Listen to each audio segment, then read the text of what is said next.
Shalom, perkenalkan nama saya Antika Bu Amatasak dengan NIRIM 1320230084 dari Prodi Psikologi Kristen.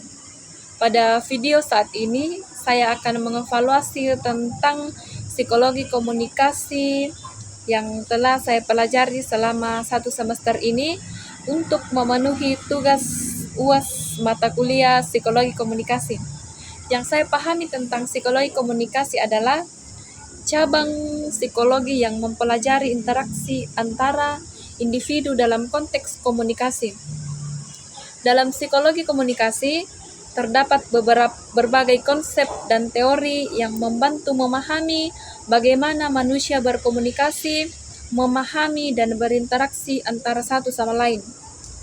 Berikut adalah beberapa poin penting yang dapat saya jelaskan dalam konteks psikologi komunikasi.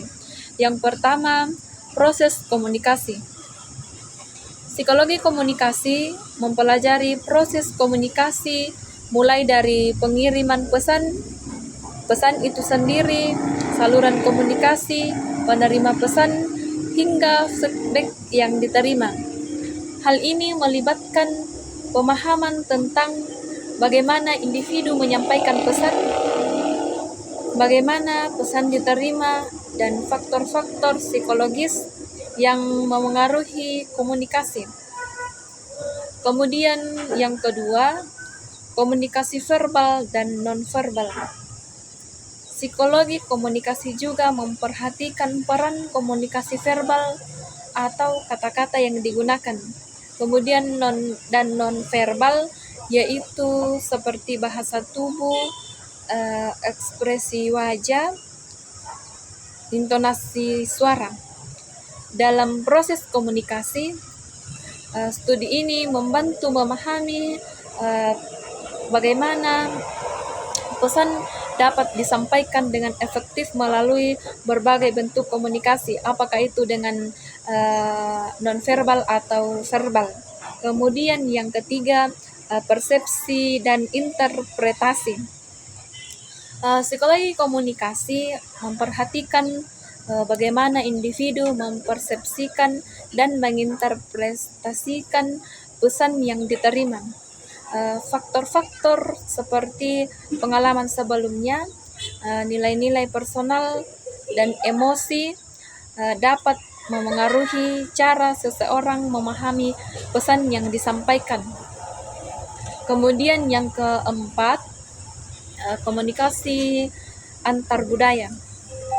Studi psikologi komunikasi juga mencakup komunikasi antar budaya, di mana perbedaan budaya, nilai, dan norma dapat memengaruhi cara individu berkomunikasi.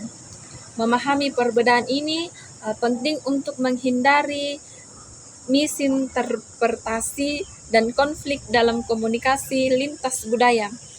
Kemudian yang kelima, efektivitas komunikasi.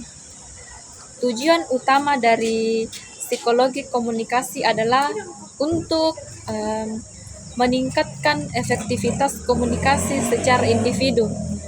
Ini melibatkan pengembangan keterampilan komunikasi yang baik, pemahaman yang lebih dalam tentang proses komunikasi, dan kemampuan untuk beradaptasi dengan berbagai gaya komunikasi. Kemudian dapat saya simpulkan bahwa